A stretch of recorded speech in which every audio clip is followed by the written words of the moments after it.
अच्छा भाई जी, वो मैं आपकी एक लाइव स्ट्रीम देख रहा था जिसमें आपने जिक्र किया था कि जो लोग मरियाबाद जाते हैं तो उन्हें नहीं जाना चाहिए।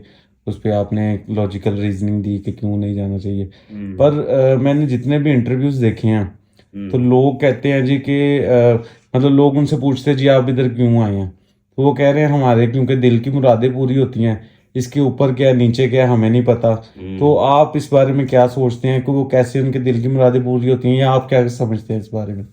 देखें जी, मैं समझता हूँ कि बिल्कुल उनके जो दिल की मुरादें वहाँ जाके पूरी होती हैं, इसलिए क्योंकि उनके दिल की मुरादें क्या होती हैं कि वहाँ पर हम जाएं, हमें लोग छेड़ें, हम उनसे छिड़ें, वहाँ पे हम नशे नुशे करें। यही होती हैं दिल की मुरादें, जो घर बैठे तो पूरी नहीं होती।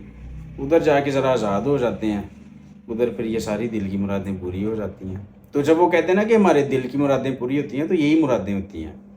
एक बात, दूसरी बात ये है कि अगर इनकी दिल की मुरादों से ये मुराद है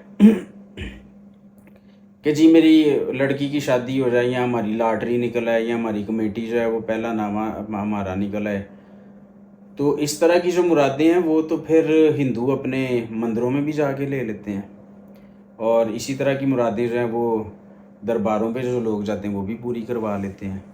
तो फिर आप में और उनमें फ़र्क क्या रहा? इसका मतलब आप भी उन्हीं सारी चीज़ों को मान रहे हैं और दूसरी मखलूक़ात को खुदा की बराबरी पर लेकर आ रहे हैं, उनकी इबादत करके। जब आप अपनी मुरादें उनके पास लेकर जाते हैं, तो अगर आपकी कोई भी मुराद है और वो जायज़ है तो वो खुदा पूरी करेगा। तो इसलिए अपनी सारी मुरादें उसके आगे रखा करें। और अलबत्ता ये जो आपने पूछा था शुरू में कि मुरादें पूरी होती हैं, वो मैंने आपको बता दिया कौन सी मुरादें और वो कैसे पूरी होती हैं।